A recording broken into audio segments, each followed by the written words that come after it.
Hello everyone. Xin chào tất cả các bạn. Hôm nay cô Trang lại tiếp tục dụng ôn tập bài về nhà nhé.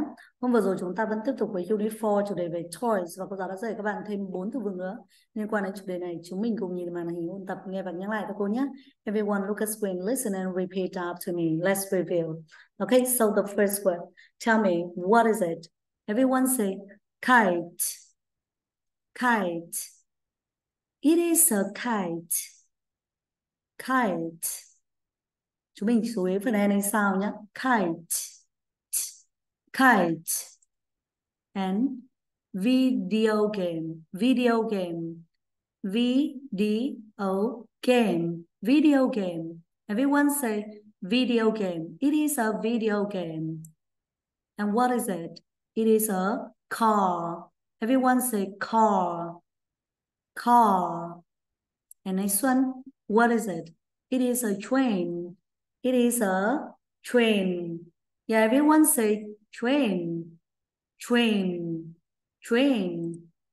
Chúng mình cùng ôn lại là kite, video game, car, train. Kite, video game, car, train. Rồi, chúng mình cùng ôn lại tất cả các từ vựng mấy buổi hôm vừa rồi về chủ đề về toys nhé.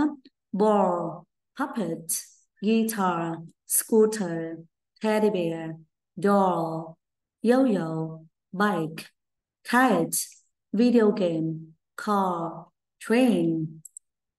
Ở phần này cô giáo đã dạy các bạn thêm một cái mẫu câu nữa, đó là cách hỏi xem là bạn có một cái đồ dùng gì đó hay không, một đồ chơi gì đó hay không.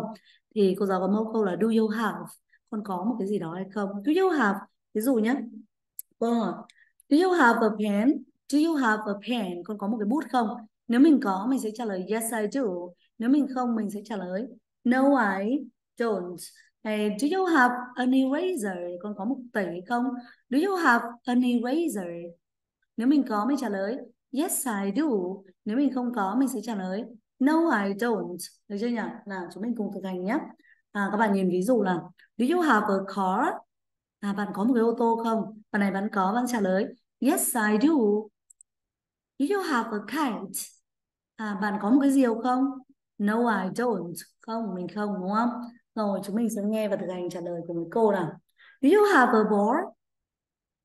Yes I do. Do you have a puppet? No I don't. And do you have a guitar? Yes I do. Do you have a scooter? Yes I do. Do you have a teddy bear? Yes, I do. Do you have a door? Yes, I do. Do you have a yo-yo? No, no, I don't. Do you have a bike? Yes, I do. And do you have a kite? No, I don't. Do you have a video game? Yes, I do. Do you have a car? Yes, I do. And do you have a train? No, I don't.